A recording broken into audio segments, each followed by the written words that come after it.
guys, welcome back to my channel and welcome to our June book chat. That is crazy. We are 6 months into the year and we have a really good stack of books to go over for the month of June. Yes, our numbers increased and we like to see it. So let's go ahead and dive in because we got a lot to talk about. We have, let's see, 8 books. We have 8 books, y'all. We are getting back to our normal count. 8. Yes, we have 8 books that I was able to finish this month, and I'm going to go through and tell you all the goods. So the first one, y'all, I'm sorry to say, we started out with a little bit of a dud. And that book is called Midnight on Beacon Street. It's by Ruth Verona. So this one says, October 1993, when single mom Eleanor Mazinski goes out for a much-needed date night, she leaves her 2 young children, sweet, innocent 6-year-old Ben and precocious, defiant 12-year-old Mira, in the capable hands of their sitter. Amy, the quiet 17-year-old, is good at looking after children, despite her anxiety disorder. She also loves movies, especially horror flicks. Amy likes their predictability. It calms the panic that threatens to overwhelm her. The evening starts out normally enough with games, pizza, and dancing, but as darkness falls, events in this quaint suburban New Jersey house take a terrifying turn. Unexpected visitors at the door, mysterious phone calls, and by midnight, little Ben is in the kitchen standing in a pool of blood with a dead body at his feet. So we're not even going to read the rest of this, but when you read this, you're like, oh my gosh, this is going to be amazing. This book was such a disappointment. And I don't look at any reviews before I read a book because I feel like it's kind of pointless because you don't know what that person's taste is. So you could be judging a book based off of things that they don't like about a specific book that you might actually like. So I typically don't read reviews before, but like if I read a book where I'm like, that book was really bad, and I just want to see if I'm like the only one who felt that way, or like if a book I thought was really good and I see people didn't rate it that way, I'm like, what's wrong with them? But like I said, we all like different things. This one was bad, and pretty much the reviews showed that. You read this entire book and it literally goes nowhere, and then when the intruder or the moment you think something is about to happen, it doesn't even play out. And then when you find out like the intruder is just so freaking random, like it was a waste of time. So I would say y'all just leave that one in the store. The next one I finished is The Angel of Indian Lake by Stephen Graham Jones. I did an entire reading vlog on this, so I am not going to go into detail about this. This is the 3rd installment of the Indian Lake trilogy. I absolutely love the series. I'm just going to say go over, I'll link the vlog at the end of this video. Just watch it and you can get all the details about this. But this is definitely a great read. Love the series. So even though it started off, we got some good.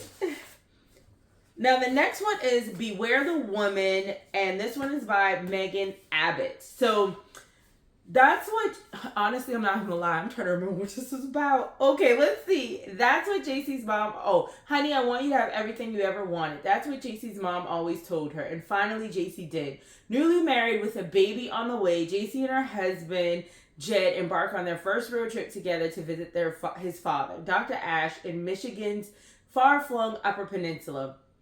The moment they arrive at the cottage snug within the woods, JC feels bathed in love by the hospitable Dr. Ash, if less so by his house manager, the enigmatic Miss Brent.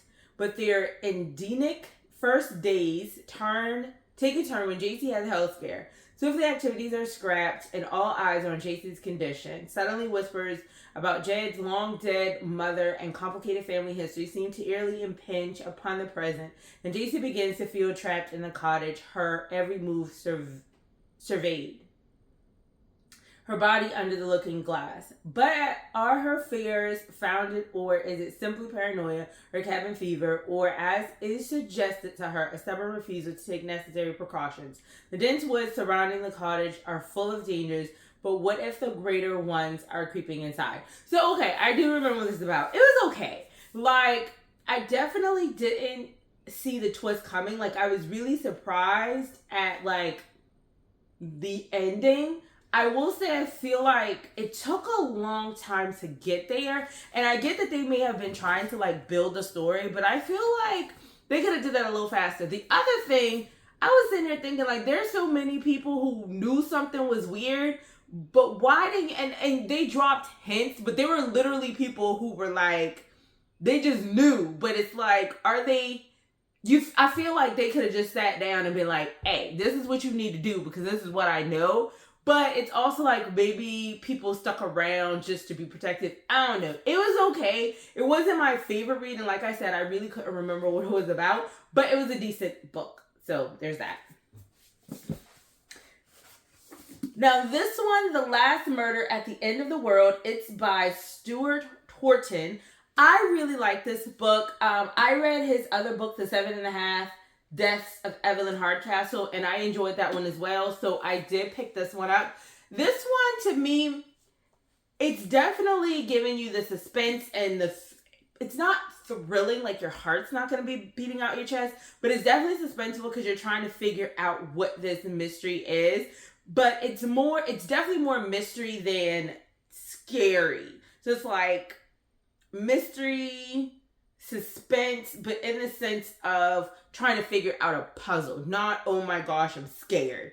I will say, once it got to the end, I was like, oh wow, this is why things were done that way. But I definitely enjoyed it. So this one says, outside the island, there is nothing. The world was destroyed by a fog that swept the planet, killing anyone it touched. On the island, it is idyllic. 122 villagers and 3 scientists living in peaceful harmony. The villagers are content to fish, farm, and feast, to obey their nightly curfew, to do what they're told by the scientists. Until the horror of the islanders, one of their beloved scientists is found brutally stabbed to death, and then they learn that the murder has triggered a lowering of the security system around the island, the only thing that was keeping the fog at bay. If the murder isn't solved within 107 hours, the fog will smother the island and everyone on it.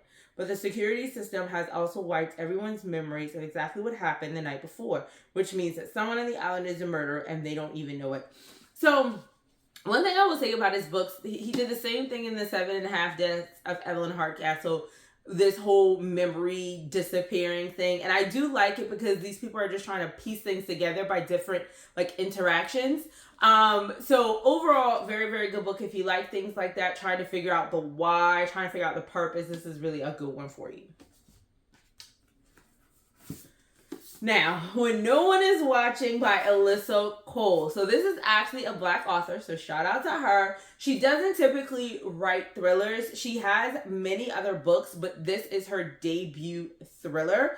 And here's what it says. Rear Window meets Get Out in this gripping thriller from a critically acclaimed and New York Times notable author, in which the gentrification of a Brooklyn neighborhood takes on a sinister new meaning. So that's all I'm going to read from the back of this one. I like this book. This book actually had like my heart pumping in my chest, and I was like, oh my gosh, what is going to happen? What I didn't like about the book is that it hit a little too close to home, because here she's definitely talking about gentrification, it's talking about issues with police brutality and interactions with the law, and basically, you know, people being a little nasty to people who look different. So it was a little too real for me. So I would say, like, if she wrote another thriller, if it had the same types of themes, I wouldn't read it because it literally had me like pissed off as I was reading the book. But if she writes another thriller and she doesn't use those themes, I would definitely read it, because she did have me like on the edge of my seats trying to figure out what was going on. I will say I was surprised at the end, but then not surprised at the end, because it does reference Get Out. And that made me, so once the end happened, I was like, oh, okay, I see where we're going with this. So I could understand, but yeah, I really, really enjoyed this one, and I highly, highly recommend it. Now, I decided to dive into some more popular books, because someone at a bookstore, because you know that's the only reason I'm going to read a popular book, recommended The House Across the Lake by Riley Sager. I know a lot of people have already read it. I'm just getting into it. So this one says, be careful what you watch for. Casey Fletcher, a recently widowed actress trying to escape a streak of bad press, has retreated to the peace and quiet of her family's lake house in Vermont. Armed with a pair of binoculars and several bottles of bourbon, she passes the time watching Tom and Catherine Royce, the glamorous couple in the house across the lake. They make for good viewing. A tech innovator, Tom is powerful, and a former model, Catherine is gorgeous. One day on the lake, Casey saves Catherine from drowning, and the two strike up a budding friendship. But the more they get to know each other and the longer Casey watches, it becomes clear that Catherine and Tom's marriage isn't as perfect as it appears. When Catherine suddenly vanishes, Casey immediately suspects Tom of foul play. What she doesn't realize is that there's more to the story that meets the eye, and that shocking secrets can lurk beneath the most placid surfaces. First of all, I'm going to say I didn't see any of these little twisties coming. There was one that I did see coming, and at one point I thought it was like out the window, and I was like, but wait, what about XYZ? But I did not see two things that came out of this book. One, the twist as to what the heck was going on, and then I also didn't see how that thing was even formed, like the thing that caused that thing to exist. I did not see that coming. So when I got to that part, I was like, okay, this might be a really good one. So I definitely enjoyed this book. I can see why people like it. This does go back and forth between before and after, and I like books like that with a different perspective. So I definitely recommend this one too. Now, I heard some of her other books could be dud. So if you're going to read the other ones, that ain't on me. But I would try to like get some input from other readers that I trust to see what book of hers I should read next, because I did enjoy this one.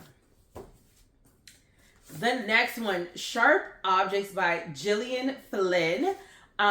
Here we go. Fresh from a brief stay at a psych hospital, reporter Camille Preaker faces a troubling assignment. She must return to her tiny hometown to cover the murders of two preteen girls.